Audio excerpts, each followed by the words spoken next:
What made you to choose HR as a profession? So finance was out because I was like done. So operations I didn't want to get in. So I thought, okay, the closest one would come to HR. That's how I got into HR. At the time of intern, you understand how HR add more value for the organization as well as for the employee. Can you just elaborate on those areas, like what you felt that time? People will really have working towards that. So if the purpose is clear, if the goals are set right, then everybody will work to achieve that, right? According to you, because you work all 3 or 4 different sectors of HR, according to what is the difference in culture? I think what I really look at is, if it's a manufacturing, you can't have work from home policy, as simple as that, right? Okay. Everybody has to come to work. In an IT company, that is flexible. Similar. But that is now after the COVID, right? No, but even before. According to you, that is it easy to work with IT sector compared to manufacturing? I think both are in a way different, but at the same time, the purpose is, drives the way how we act. But the key is, the moment when it has to be given, it has to be given.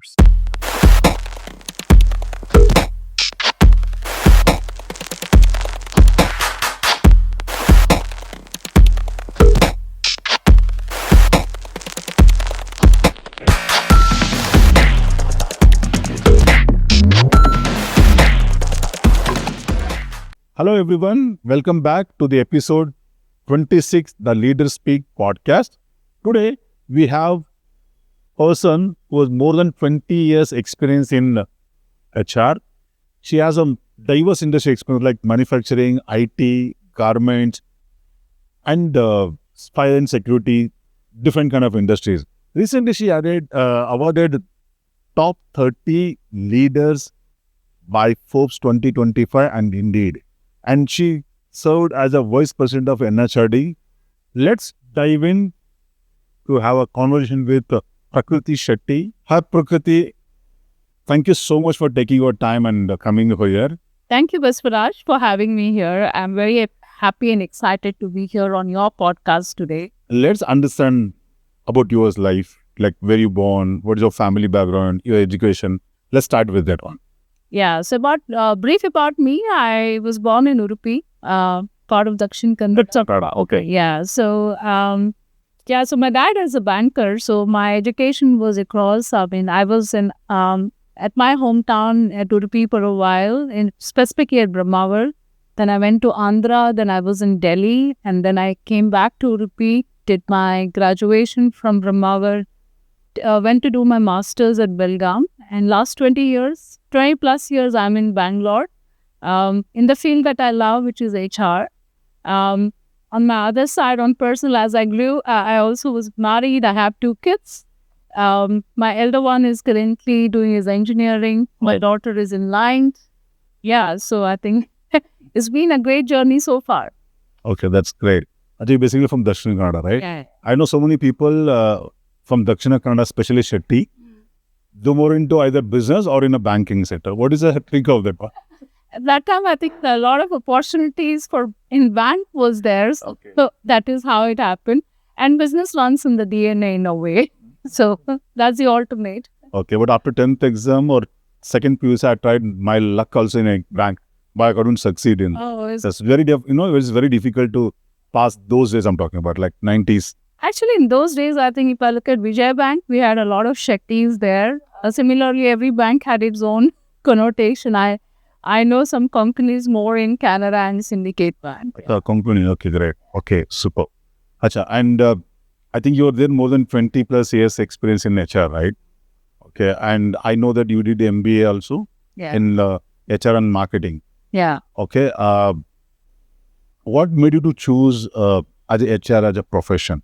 Why not? Because when you choose like dual subject marketing and HR, why not you go into the marketing area? Like why you choose HR? So actually, I mean, I was just discussing, right? So I think life moves on, right? And life gives a lot of learning over the period, as I see. So when I took up commerce in 12th, I really wanted to do CA. And that's how I did my graduation in commerce. And then I did also undergo under a CA in articleship and wrote my foundation exam as well. Okay. That was in the first few months. But then soon I realized that I'm not a person who will want to put her head down in books, navigate through only P&L and balance sheet and just be confined to a room. I realized I'm more a people person. And that's where when I went back to my dad and told that, hey, I want to do something different and I may want to do MBA and I want to do marketing. Because for me, I felt at that time marketing is about going out, meeting people, be able to position certain products or your creative ideas and thoughts and sell a concept to the audience and stuff like that. And I was good in debates and speeches and things during my college days. So that's where I think my inclination towards marketing started. So I did my MBA. So when I enrolled there is where I realized that I have to take one more specialization. Okay. So finance was out because I was like done. So operations, I didn't want to get in. So I thought, okay, the closest one which comes is HR, right? So that's how I got into HR. But then over the period, I think the subject was really interesting. I had a lot of seniors coming to college during that time, and I did interact. The time of MBA, right? Yeah, during MBA. Okay. And a lot of them were in senior roles, like at the national sales. Some of them were managing multi-country sales. But most of the marketing guys who visit our campus used to always come with suitcases. They were always, I realized over the period that if you have to be good in marketing, you have to really travel across the country, across the regions you're responsible for. So you're all the time on the move to be successful. Parallelly, when I was also exploring HR and I did my 2 internship with 2 of the good organizations, and that's where I really felt the value of what HR can bring onto the organization. The people potential which can really bring business transformation, right? So that's where I felt, yeah, HR is also a good space and I can really play a role in trying to see how we can build a performance culture in a way that creates a high-performing teams, which in turn then finally results into a business impact. And then it's a holistic view of looking at organization overall. And that's where I thought, okay, by end of 2 years, from where I started as marketing, I wanted to switch into getting a job in HR. But I did also realize that getting job in HR is not easy because there are only limited roles in HR, while marketing sales, you have plenty of them. Right. So I thought, okay, I need to be more sustainable. Right. So if I get a break in HR, great. If not, then I'll start with marketing or sales, whichever gets first. But however, my end goal was always to come back to HR because I just felt that I can actually create an impact to the larger organization with the kind of initiatives that we can try. Yeah. That's good. And you mentioned that at the time of intern, you understand how HR add more value for the organization as well as for the employee. Can you just elaborate on those areas, like what you felt that time, like up to that? So I did a project with one of the company, which was, where we were really looking at redesigning the performance management system itself. And good thing is I got the opportunity to work with the HR head. And that's when I realized that if you actually set the performance system right, and have the goals defined rightly, people will really have working towards that. So if the purpose is clear, if the goals are set right, then everybody will work to achieve that, right? So we redesigned the goal setting process itself, and for which at the end of internship, typically it doesn't happen, but I was awarded for having redesigned the performance system in that organization, which is again a large organization. So I think, yeah, that definitely was one. The other one is a balanced scorecard was a project that I had taken in so earlier one was a manufacturing, the next one was an IT organization. Okay. So there it was about more of services. They were into GPS kind of a product line. And how do we drive business in a way which is balanced? So hence it was scorecard driven approach. You have to look at customer, you have to look at finance, you have to look at the processes. So all aspects of 4 angles has to be evaluated. And then I had to work with all the leaders to look at how do they do their scorecards and then consolidate at the organization level. Possibly I got some very interesting projects to work on early on in my life, and that just gave me a perspective of the impact it can create. Yeah, great. Thank you so much for sharing. And I was just going through your profile. You have more than 20 plus years experience. And you have a different kind of industries experience, like from manufacturing to IT to garment. Let me understand from your point of view that how this each industries are different when it's come to culture wise, because we know IT is totally different from manufacturing, and now the garment is totally different kind of industries. Like according to you, because you work all 3 or 4 different sectors of HR, according to what is the difference in culture wise, like the behavior or culture of the employee prospect? I think what I really look at is if it's a manufacturing, you can't have work from home policy. As simple as that, right? Where everybody has to come to work. In an IT company, that is flexible. Similar, But that is now after the COVID, right? no, but even before, right? Is it? Yeah. So work from home was always flexible in an IT organization. Flexi time was like, for example, a simple thing like attendance monitoring system, right? In manufacturing, it's very clear. You have to swipe in, swipe out of you. But a lot of IT companies have always been in a negative attendance monitoring system, which means it is very driven on the trust because it's about the results is what is more focused. While in manufacturing, you have to be physically present. Similarly, because everybody is physically present, their norms in a manufacturing a lot more stringent. You have to be very compliant on a lot of safety measures. EHS is very, very strong when you look at a manufacturing organization. Lean Six Sigmas is very strong, right? While in service organization, while it is being adopted, but this as not as stringently monitored in a services organization as much it is in the manufacturing organization. So there is a stark little difference there, but also the discipline. I think while service is a little easygoing, while manufacturing so because there's a interdependency in a way that it operates, right? So that's another thing.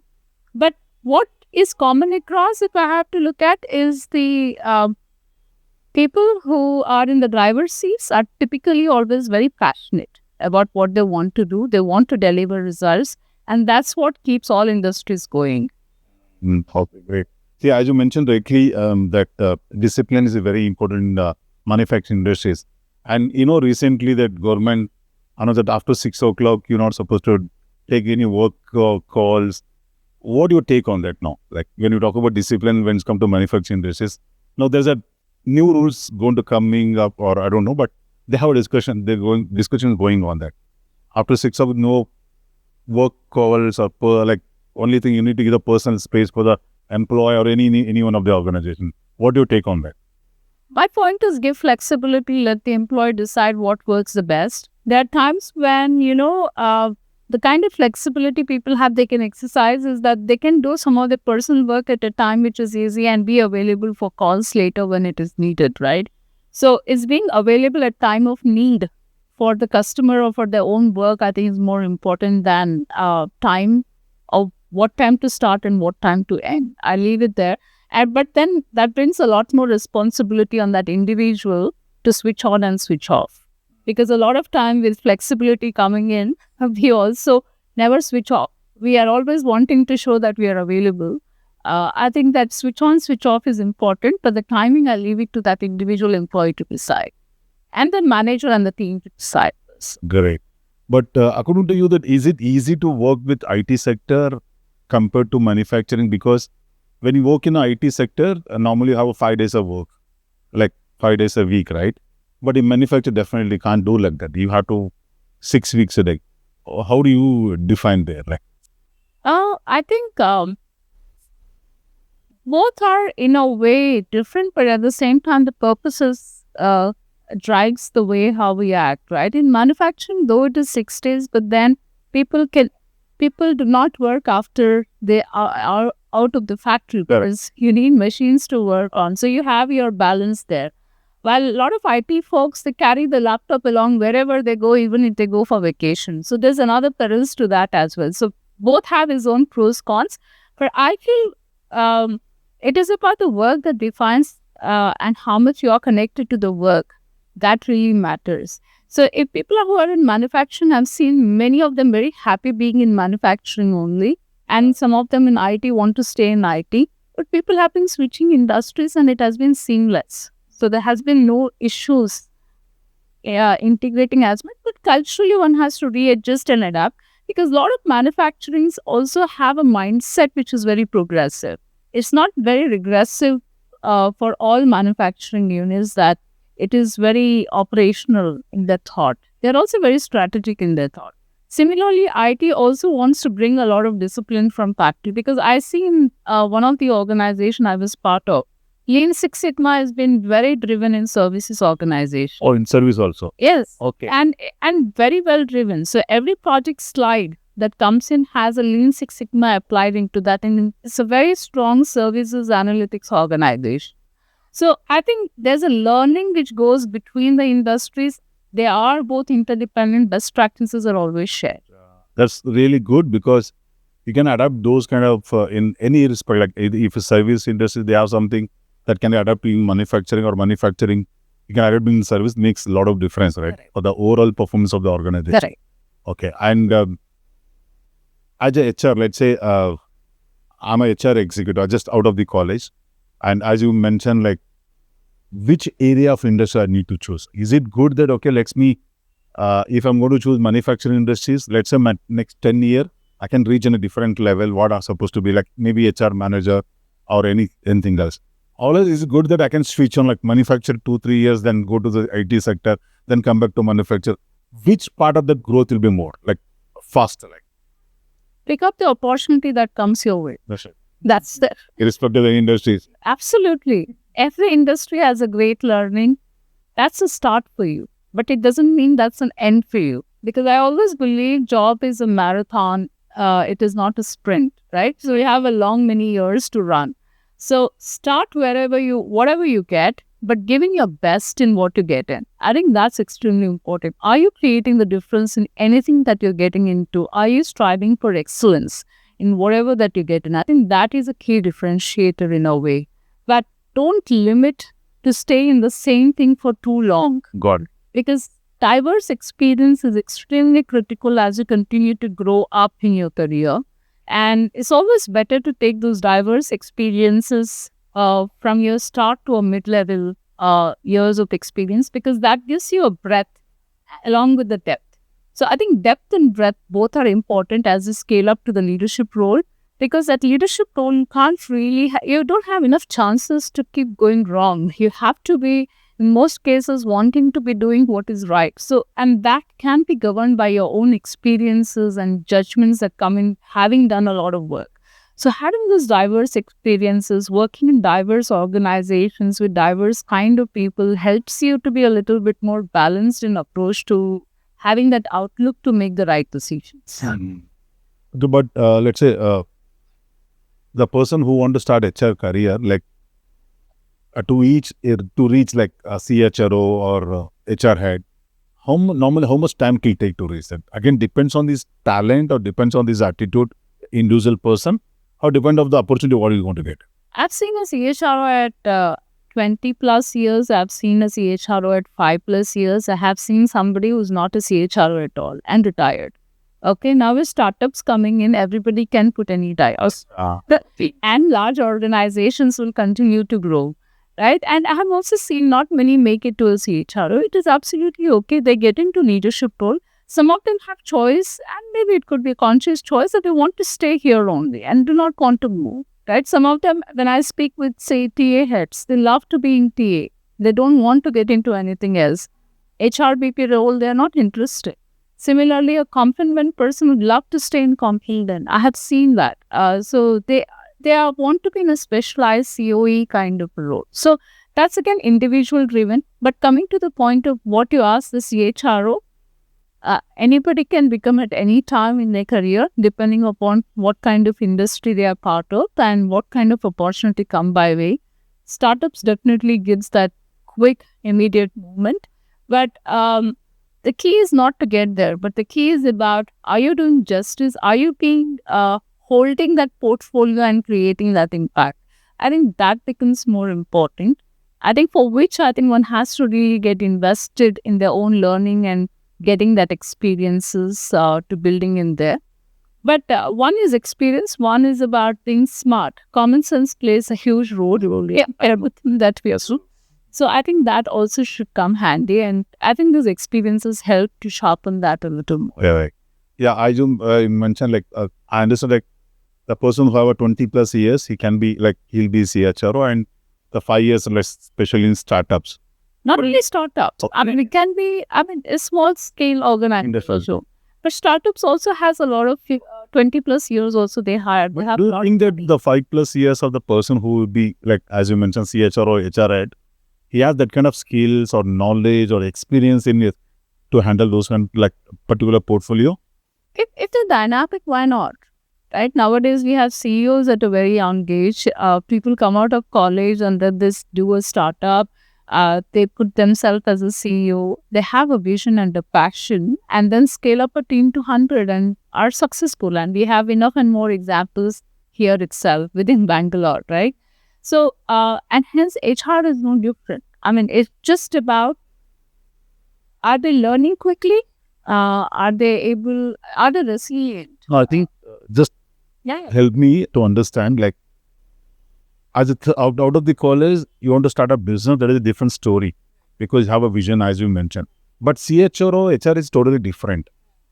How the person can handle, So, because you need a skills, knowledge, or experience in that particular field. But as a person, you want to start a startup business, it's a totally different. and that's where I think one of the very interesting thing I have learned in my life, and a lot of work that I have done throughout my life, which is very transformational project. I didn't have answers to most of the questions, but I also, a lot of challenges and opportunities that I got in, I was not also fully prepared for that. But I went ahead. The key is to move forward with a positive intent, with a resilience, a mindset that I will still be able to learn and make a difference. Seek support where it is needed. Ask right questions to right people. You will get information. You will get support if you ask for. You have enough ecosystem in place which will come together if you take that next step to move forward. I think the key is I did this transformational work in large organizations, right? So at that time also I didn't have fully answers. Not if my managers have full answers, because the kind of disruption that is happening, even today when you ask me what is the next skill that is coming, I don't know. Right? At this age when I stay with 20 years of work, I don't know. And all of us are in these unknowns, where I think moving towards unknowns with confidence is the differentiator. Now, that can be with 20 years or somebody who's coming out of college. Doesn't matter. But having that vision, working hard towards that, reflecting how I can capitalize that, how I can be able to be prepared for that, I think that is the difference. But is it good that the person who wants to build that kind of vision in this particular area, he can have a mentor or guide? Always That's good. very important, right? Yeah. Mentors and networks and guides are extremely important, and that have come extremely handy for me. For example, Can just explain. I was working with, so when I was with one of the organization in IT, I told about Lean Six Sigma being applied in services, right? So in my previous company as well, I was a green belt Lean Six Sigma. Here also, I had anybody who's at the AVP plus had to be a green belt. So I had to anyway be a green belt trained professional being in HR. I was also made to go through a mandatory new age skill set on AI, on digital technologies, mandatory programs, and be prepared on that, because we used to do a lot of client facing conversations. So that's how it was preparing for us as well. So I think the key is about when you're in part of these organizations, so mentors can come handy to guide you and push you to do things which you wouldn't have even thought that it was important. Like Lean Six Sigma, I went back to my manager in that one of the IT company where I was part of to check hard to go to black belt, because I was very fascinated with how it was getting applied in services. So I thought then I should do my black belt, but there I had to move into quality team. But when I moved into another organization, my manager himself was a master black belt. So, but he was a business leader. Okay. And he had done he was with GE as an organization under Jack Welch Okay. core leadership team, and he was my manager. So I was like, okay, so I have a great opportunity to do the project. So COVID happened, and we were rejuggling of reimagining workplace, and workforce at that time, right? So that's when I found that was a great opportunity to lead it as my black belt project. And my manager came and told, hey, why don't you lead this as a black belt project? I was like, okay. So I had him as a mentor. I had one more person who's also master black belt who was a mentor. So we put the project plan. So I had few more team members who were doing the green belt. So they became my team members who were also driving green belt. So while COVID was happening, our learning was very immense. So I was very rigorously going through black belt training. My team members were going to green belt, and they were all contributing to the same project, which is reimagining workplace, workforce. And we were able to create the impact on the dollar value. So, and then that also earned my Lean Six Sigma black belt. Now, that's about how managers can play a role as a mentor, right? And also, I have a lot of leaders from industry. So, I had certain issues, certain projects we had to drive where, which was a little unknowns. For me personally, it's not unknowns from the industry standpoint. For me, it was new. So, I could just go back and tap into some of the senior leaders from the industry saying, I'm planning to do this. Could you tell me what is okay, not okay, what I need to be mindful of, where I can get more support of. And they just guided, and it really helped me to fast track my project completions and do it in a way that was very effective.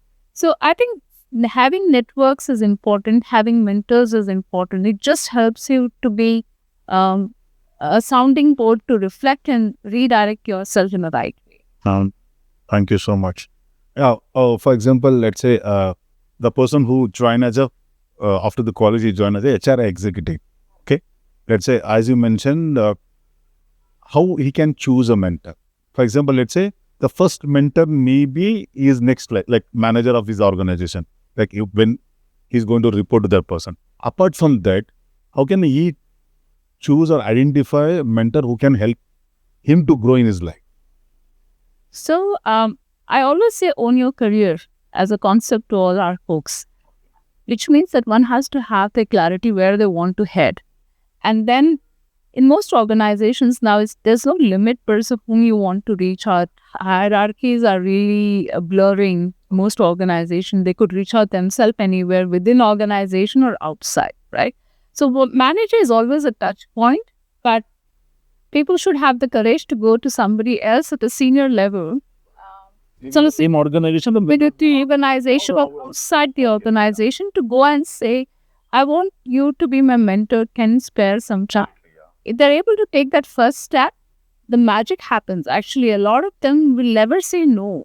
They also want to share the experience back, right? So it's about for that individual to take that first step, I feel is important.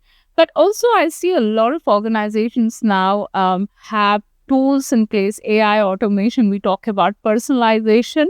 So there are certain tools in some of the organizations that I've been part of as well, and also others I see from industries, that you put where you are currently, where you want to get to. So the tool can actually throw up saying, hey, for you to get from here to there, you have to do this X, Y, Z things. And here are the people in the organization you can reach out to as mentors. And these are the training programs you may want to do internally, and some more for your reference to look for next. So AI is built so beautifully that it will actually stitch everything together for the employee as a guide to look at what is the next step. So we have enough resources, but the first step has to be taken by that individual. A person should have more clarity where he have to go in the next 5 years or 10 years. Directionally. That's very important for to have a clarity on his life. One is clarity. Even if you don't have clarity and you want to have clarity, then also identify the right server. just have a conversation. That will give more clarity. So I think for me also, when I was doing my MBA, right, I had no clarity where I want to head. I was thinking of doing marketing, but I switched to HR. I think that helped me. That was few projects I did. I spoke with a lot of people. my own interests, a combination. But who finally made the decision is me. It finally boils down to that individual. Yes, but as a CHRO, what innovative strategy you adapt to retain or hire talented people in market? Like, So currently, if I really look at it, a lot of people, especially younger generation, is on social media. correct. Right? So everybody wants to see how the organization is, what the organization does before even they want to apply for the position. So when I look at even attracting a talent, I think for organizations having social presence is becoming extremely important as well to attract the right talent. And So you mean to visit the company brand Yeah. in social media, like Yeah. especially when we talk about the social media, you're talking about LinkedIn, right?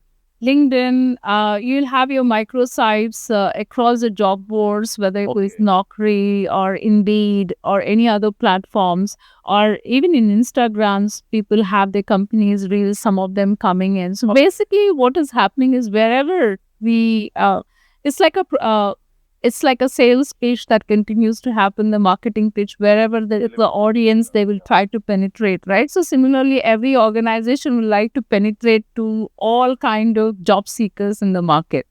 And I would still say that there's a huge war for good talent, right? I mean, there are limited positions, but then when it comes to a good talent, there's always war for talent.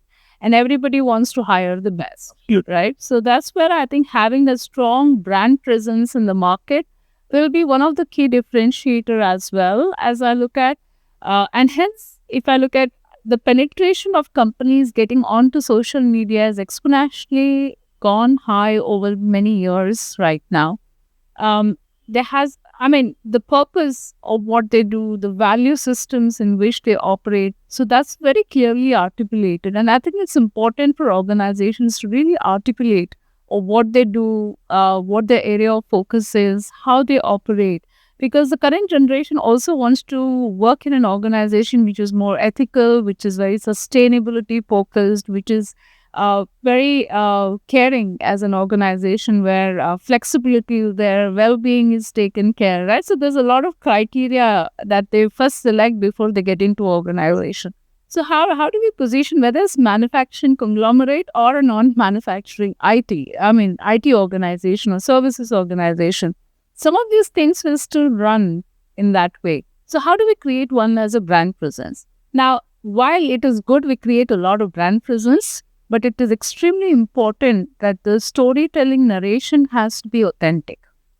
It cannot be that you just write something and then you attract some talent. They will know within few months what you're posting and what is reality is different if it is not aligned. Correct. So make sure that your storytelling narrative is very authentic, and the best way is your own employees be the brand ambassadors to talk about it. So companies encourage employees to go on social media and talk about their own experiences. I think that's the best way because they are living up to that experience, and hence for employees who are seeking for a job that looks more authentic, and there's no surprises that one would get in, right? So that's something which is important to stay authentic. The other one, once they have been hired, from their hire to retire, that always stays with HR, right? But what it used to be happening in the past was all about this, making sure documentation is done during onboarding, compliance is managed. But now all of that with digitization, everything is taken care before even they join. It's just at the fingertip, right? You have apps available, uploaded much before. All the documentation part is taken care. The organizations now more focus on how do we create an employee experience even before they joining, on the day of joining, and after they joining for next 90 days. So 30, 60, 90 days then becomes critical of a person joining in. So creating that wow moments, creating those employee experiences becomes extremely critical. And companies are more focusing towards that. And hence making sure their induction programs are designed well, the buddy system is in place, where the shift of focus has been to make sure the employees integrated very well into the organization, right? With their manager, with the purpose of the organization, with the value systems of the organization. Because most organizations now also understand that the employee will be at their best when their own purpose is aligned with the organization purpose. And if the manager can clarify the expectation clearly to this individual who joins in, saying that, hey, your role of doing this would help us to get there as an organization, the commitment goes to next level by the employee. So I think that's a very crucial part of engagement and integration of an employee. And then once they're into the system, it's all about learning and growth. So organizations have been focusing a lot more on learning. Thanks to all digitization, now it's at the fingertips. Everybody has Correct. enough and more information available. But the challenge that it is when you have too much, where to focus, what to focus. And sometimes because you have so many available, a lot of training keeps getting pushed to you saying, do this, do this, do this, do this. There have been times when employees have come and told they had that training fatigue. So how do we come out of training fatigue and then focus on real training that needs to be done? Digital training is good, but in-person training is also important. So how do you really look at your own training plan in a way that is very engaging, meaningful? I think that's another aspect.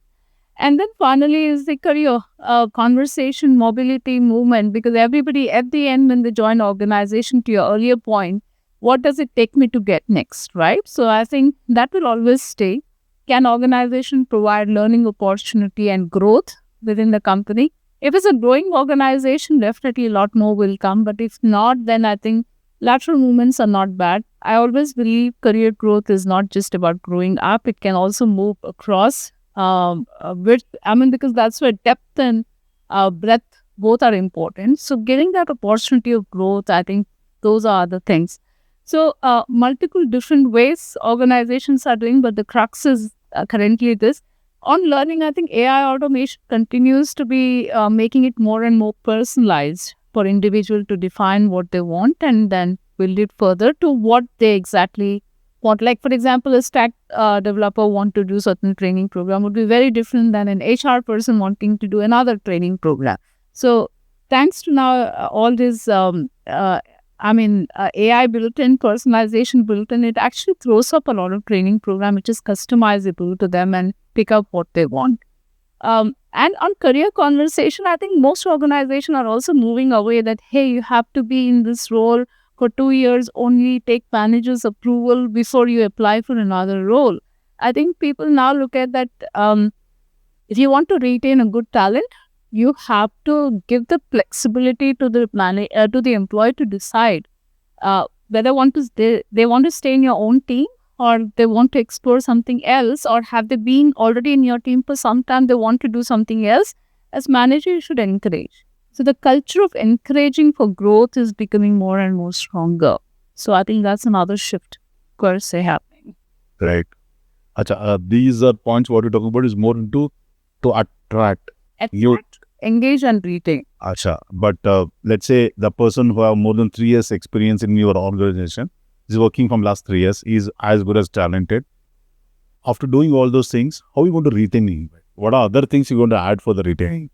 See, when it comes to retention, I think when I do speak with a lot of our employees, one is salary. Salary can definitely do certain level, right? But then beyond that, it is about their own engagement with work. Are they being provided empowerment to do beyond what they're currently doing in a job description and experiment newer things? Are allowed to give a space to fail and learn and move forward? I think that environment of trust, if that is there, environment of being felt cared, I think people then will also stay. So engagement is beyond salary. I would say it is about providing learning opportunity, growth opportunities. Second, now growth is no more manager's responsibility. Growth is an individual's responsibility. Yeah. In a larger organization, most positions actually gets published. People should apply for those roles and move forward. And that's when it's very empowering to individual. If the mindset is that the manager has to take care of my career, then it's so much reliance on the manager. Instead, if you turn around and say, okay, when I'm in this team, I will deliver XYZ things and I do it great.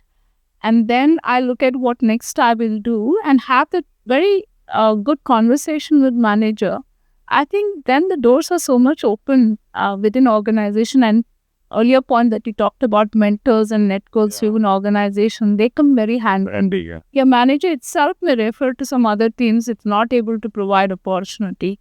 All that can happen when there's an element of trust within the team. I think, yeah, so that's how one can grow. So I feel engagement is about aligning purposes of individual with organization. Right. Sure.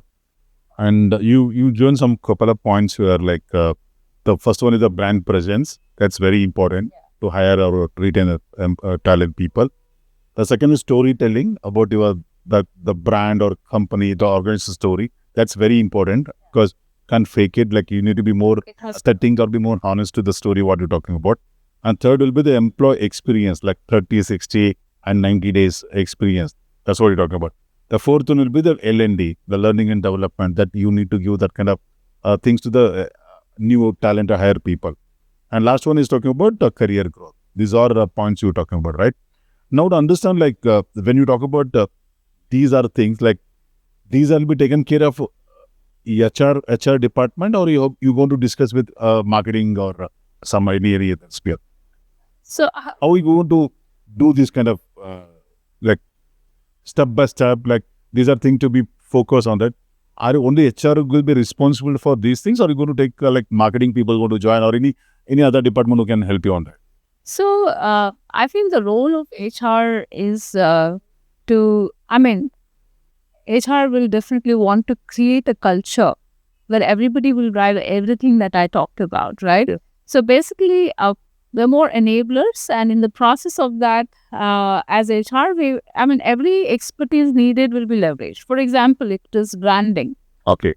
one has to really work with the marketing team to do the more creatives and the designs and the narrative. Having said that, it is the employees who will be the content creators because they experience it. And they have to just talk what they experience, not what somebody is giving as a content. You don't want marketing to give a content. It is the employees who give the content. But how to post a little bit of branding, the background, the lighting, that may be somewhere. So that's how authenticity has to be there, but at the same time, a little bit of polish comes in by bringing things together. So it's always a collective effort. Similarly, when I talk about learning, there is soft skill and there's a technical skill.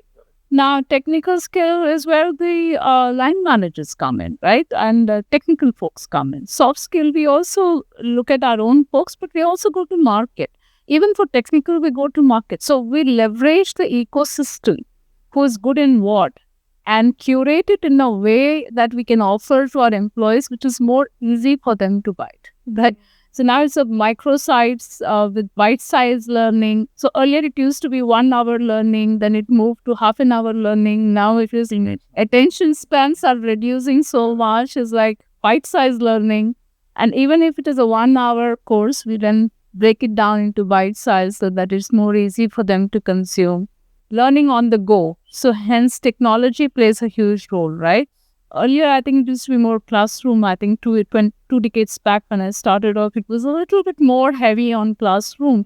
But now it is so much reliance on digital, right? So now how do we leverage? So IT, content creators, internal, external will come together. Okay. Similarly on career, right? Development.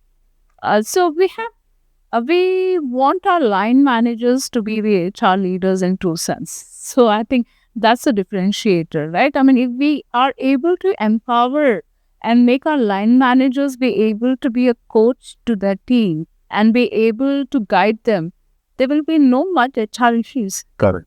Or HR really needed. So how do we make our role in a way that everybody in the organization live up and scale up to create that culture? I think that's the role of HR, I would say. But in present organization, what kind of storytelling you do? Like what kind of marketing activities you do? On the... you are presently, yeah. I think... you focus not only in anything like story in the sense like based on emotions, things, or based on your services and product. What exactly you talk about? So, for example, if somebody comes for an interview, right? I mean, after the interview process done, may or may not have selected. So we take some bites. Somebody who's joined the organization and how is the experience of onboarding, we take that bites. Somebody who's been in the company for 5 years. Somebody who's been with the company for 10 years. Somebody is a returning mom. Somebody has given and got an achievement. Somebody has just innovated something. So it's also about what we want to keep messaging out. Then we have, various organizations have different things like employee resource groups, right? So I think every employee resource group will have their own way of communicating. So it doesn't have to be always orchestrated by HR. So if HR has to do everything, I don't think we can do. I think, are we creating ambassadors in the organization who can talk for company? I think that's our success. Yeah, correct. Right? So when, and that's why if I look at it in couple of organizations I've been part of, our Glassdoor ratings have been going extremely high. And when somebody is looking at joining, they will first look at Glassdoor. Oh, yeah. Right? And in the Glassdoor ratings, if it has been 4, 4.1, 4.2, it is a very positive indicative of the organization, or great place to work certification, or a company which has been recognized as the best company for women employees. So women want to join those organizations, or a top employer, right? So these are some of the awards which just resonates, or being part of the Forbes best places to work, or there enough and more very nice awards. Yeah, so that just a resonation of what the company stands for, and for employees, for the candidates to make decision and to join, but also for candidates who are within the organization to stay, because they're working in an organization where truly they're living up to the values that they stand for. Got it. Okay. Now, one of the point you mentioned, employee experience for 30, 60 or 90 days. What do you mean by 30, 60, 90 days? What exactly? See, what happens is when they join the organization, they're so new, everything can be sometimes overwhelming, right? I mean, you have new set of team, new set of managers, you have in a world that we are, which is very inclusive. Exactly. Culturally different. What is okay in one organization may be very differently looked at in another organization. There are norms of the different organizations. So I think it's simple. The first 30 days gets into that. There was something mentioned in JD. Is that JD similar of what I got into finally? What is my goals? What is my expectation? So that goes a little bit at the first 30, 60 days. And then that's where it is very important for an organization to make sure that the person is settling well, right? So that's where I think somewhere Buddy also helps, because Buddy has been in the system for long. So they know the nuances. Even simple thing like, where is cafeteria to go, right? Where are the meeting rooms to go? So if there is a Buddy can at least tell, okay, this is the place, it becomes so easy to navigate.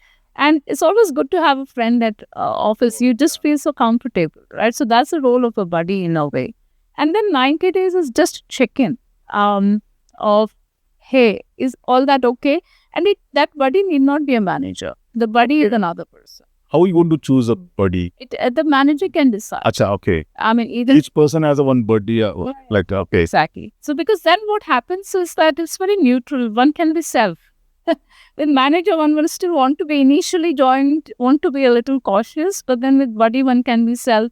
Just say what's working, what's not working, or where the support is needed. Can be self to ask those questions. So that really helps. I had a Buddy in my own joining in one of the company. And before I joined in, that person actually wrote a note saying, hey, I hope everything is going fine. We are excited to meet you. Okay. So I was like, wow, it's like, okay, somebody's messaging me. I'm excited to meet you. I'm like, okay, great. So then I stayed in touch. So when I joined in the day 1 till day 90, I was really taken care. I never felt alone. Okay. So that was my experience. The other one I was joining in, there was check-in meetings that was organized we used to catch up in hotel just to say hello, hi. Is everything okay in your place where you're exiting? Because while you're exiting from a right role, you're also amidst a lot of transition that you're doing, and then you're getting into a new role where you'll transition back into taking up something more, right?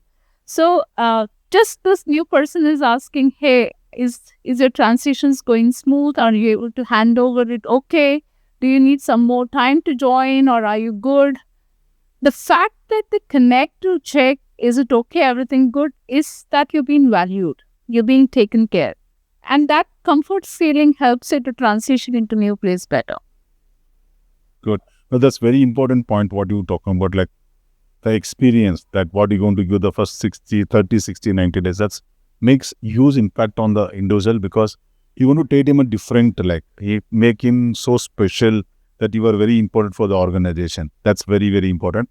And you have to give that kind of experience, and that people, you'll never forget those moments. That's what very important. Exactly. I mean, Not only monetary benefit, what we talk about, but these kind of small things makes huge difference. For example, you give that someone is, I'm very excited to meet you. That's Abudin feels so happy to be associated with these kind of people. absolutely. And we recently had an HR offsite meet, and I had 2 interns in the team.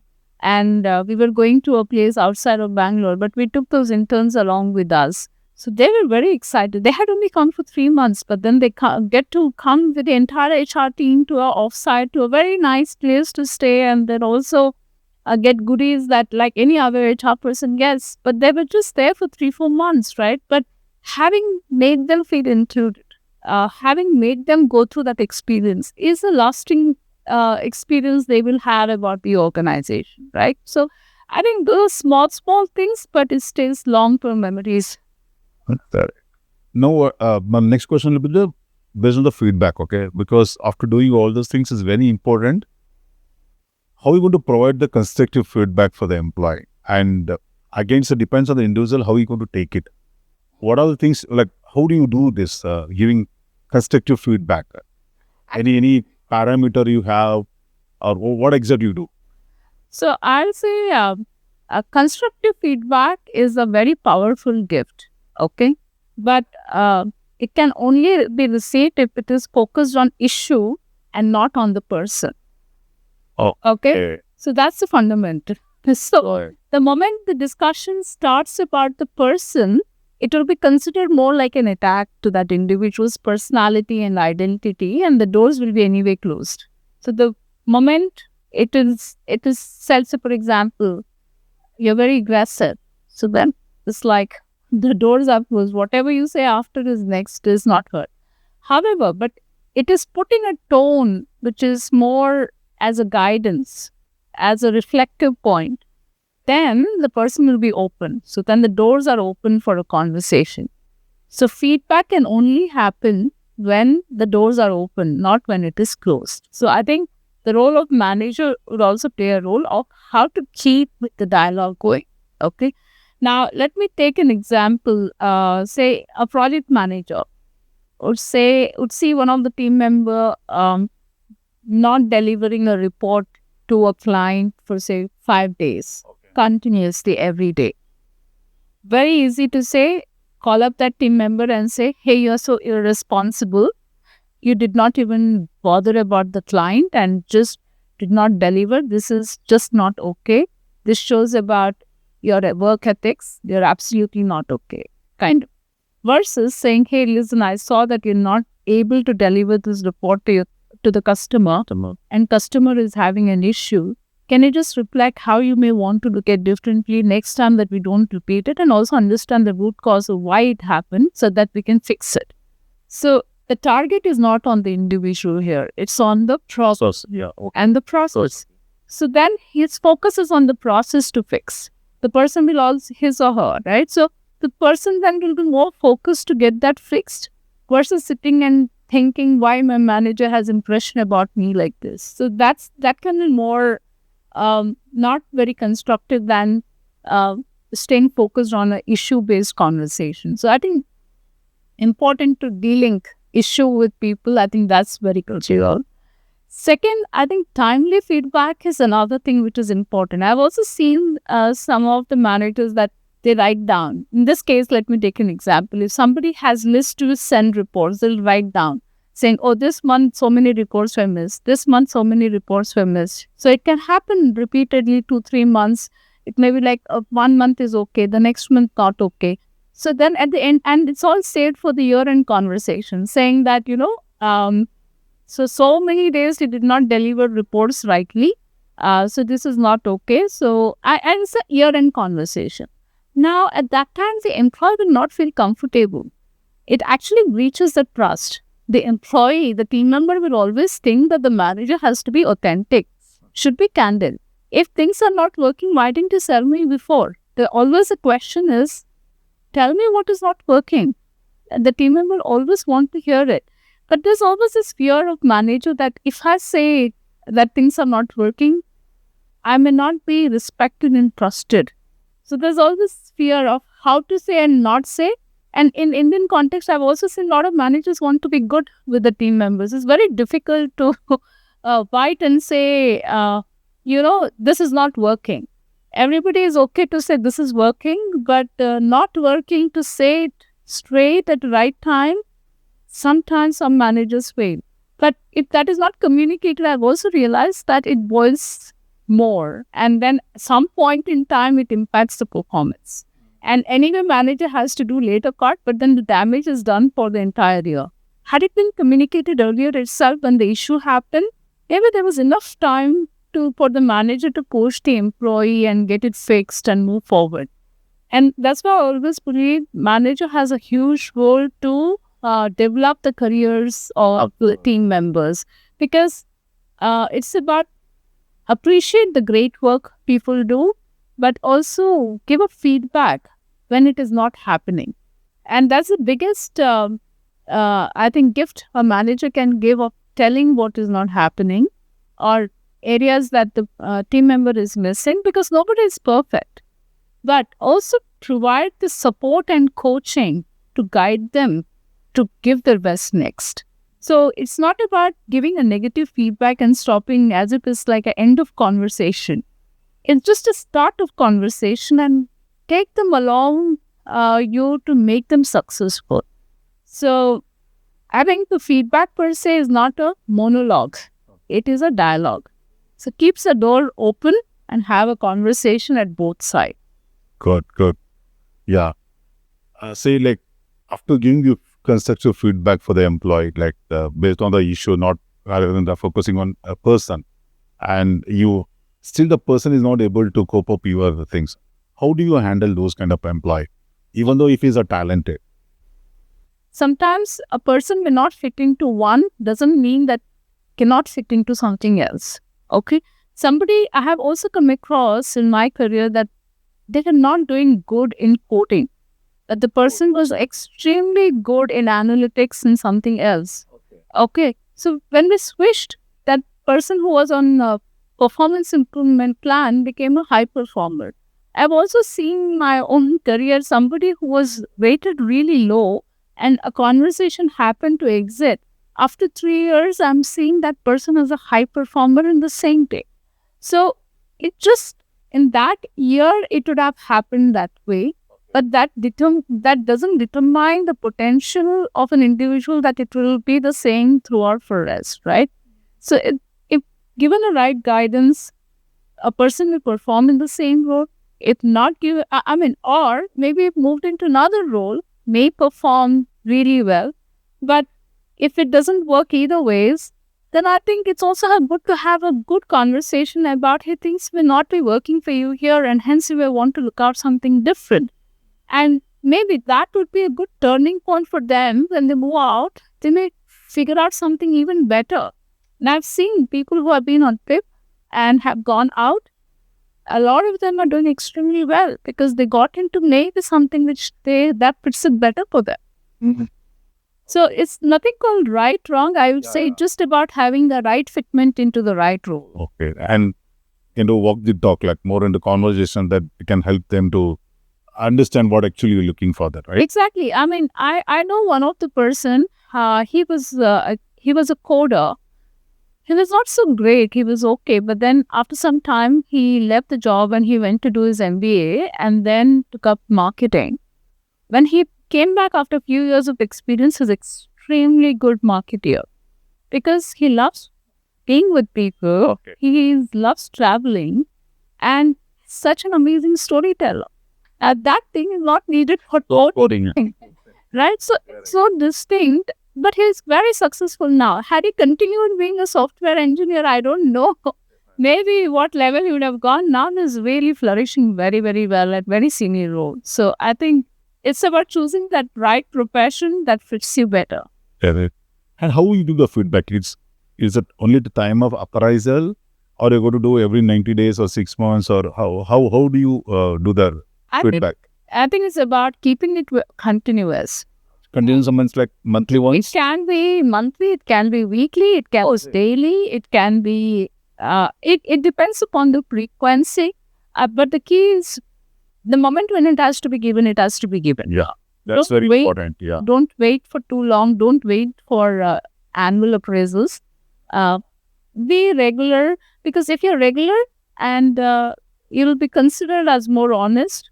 As team members also, they believe you better because you're actually being yourself and speaking through what is happening. At the same time, be there to guide them, coach them to improve that.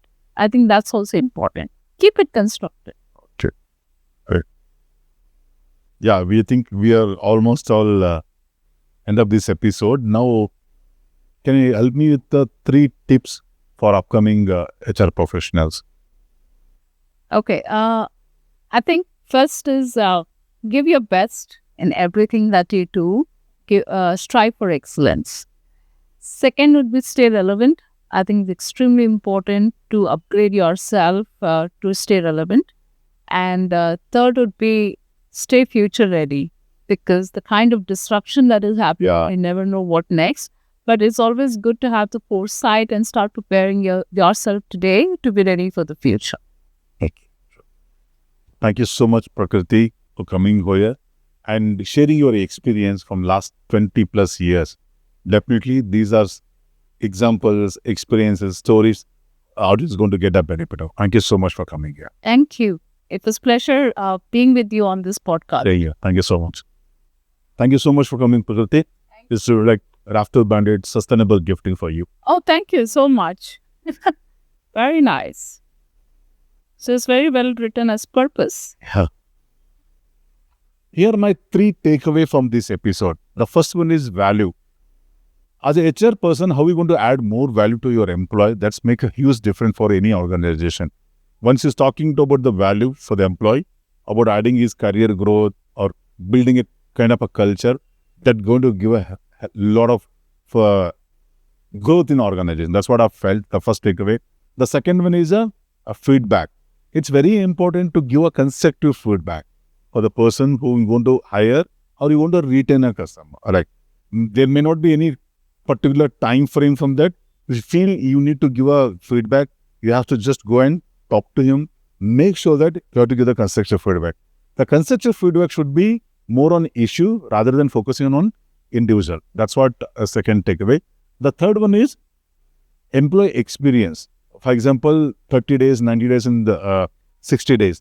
This is third my takeaway. And how you want to onboard the employee, how you going to treat him in the first 30 days, how you going to treat him 60 days, and how you going to do 90 days.